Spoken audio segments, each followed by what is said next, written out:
গণতান্ত্রিক দেশ, ওনার গণতান্ত্রিক অধিকার আছে। উনি মেয়র ছিলেন, উনি মনে হয়েছে ওনার যে আমার থাকাটা উচিত নয়, হয়তো উনি ভেবে দেখতে পারেন, সেই জন্য উনি চলে গেলেন। কারণ জনমত তো তৃণমূলের বিরুদ্ধে আছে। উনি তো মেয়র ছিলেন, বিজেপির তো কেউ ওনাকে পদত্যাগ করতে বলেনি। কিন্তু কোন পরিস্থিতিতে তিনি পদত্যাগ করলেন? কারণ তিনিও একদম প্রথম দিন থেকে মমতা বন্দ্যোপাধ্যায়ের ছায়াসঙ্গী হিসেবে ছিলেন। মমতা বন্দ্যোপাধ্যায়ের নাম তার সঙ্গে সম্পৃক্ত হয়ে গিয়েছিল, এবং তাদের দলের আভ্যন্তরীণ রসায়নের কারণে হচ্ছে কিনা সেটা আপনারা খোঁজ খবর নিয়ে দেখুন। আমাদের এই নিয়ে আবহন বা বিসর্জন কোনোটাই নেই, কোনো উৎসাহই নেই।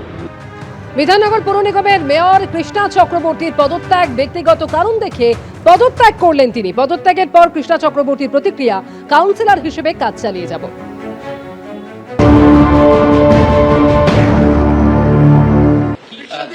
পদত্যাগ ব্যক্তিগত আর কিচ্ছু নেই, একটাই সত্য, আমার নিজস্ব মতামত, ঠিক আছে? আর কিছু বল, আমি বললাম আমার এসবে কিছু যায় আসে না। আমি অনেক ছোট থেকে মানুষের কাজ করি, এখনো করি, এখনো আমি কাউন্সিলর আছি, করব। সবার যেখান থেকে যা প্রয়োজন আমি সমস্ত কিছু নিয়েই করেছি, আমার সম্পূর্ণ ব্যক্তিগত, ঠিক আছে? 16 বছর এই একটা চেয়ারে আছি। আমি বলছি না, আমি কারোরটা দায়িত্ব নিয়ে, আমার উপরে নেই ভুবনের ভার, আমি আমারটা নিয়ে বলতে পারি না, ঠিক আছে? আমি এখন কিচ্ছু বলবো না। রাজনীতি, হ্যাঁ, রাজনীতির থেকে তো বাইরে রাজনীতির লোকেরা থাকতে পারে না, এটা সত্যি করেই বলছি। আমার খুব ব্যক্তিগত কারণ, কারণ না আমি সবার কাছে এত ভালোবাসা পেয়েছি, আমার কারোর কাছে কোনো অভিমান নেই, সকলের কাছে আমি কৃতজ্ঞ। কাজের ক্ষেত্রে কোনো অসুবিধা কিচ্ছু হচ্ছে না।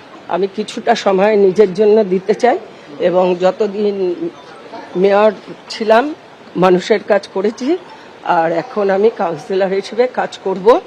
আর বিধাননগরবাসীর কাছে আমি অনেক পেয়েছি, চিরকৃতজ্ঞ। ব্যক্তিগত কারণ দেখে পদত্যাগ কৃষ্ণা চক্রবর্তীর। বিধাননগর পৌর নিগমের মেয়র কৃষ্ণা চক্রবর্তী তিনি পদত্যাগ করেছেন, এবং পদত্যাগের চিঠি তিনি পাঠিয়েছেন পৌর নিগমের কমিশনারের কাছে। এছাড়া পুর এবং নগরোন্নয়ন মন্ত্রী অগ্নিমিত্রা পালের কাছে চিঠির কপি পাঠিয়েছেন। চিঠির কপি গিয়েছে পুর এবং নগরোন্নয়ন দপ্তরের আধিকারিকের কাছে। আর পদত্যাগের পর কৃষ্ণা চক্রবর্তী তার প্রতিক্রিয়া, যে কিছুটা সময় নিজের জন্য দিতে চাই।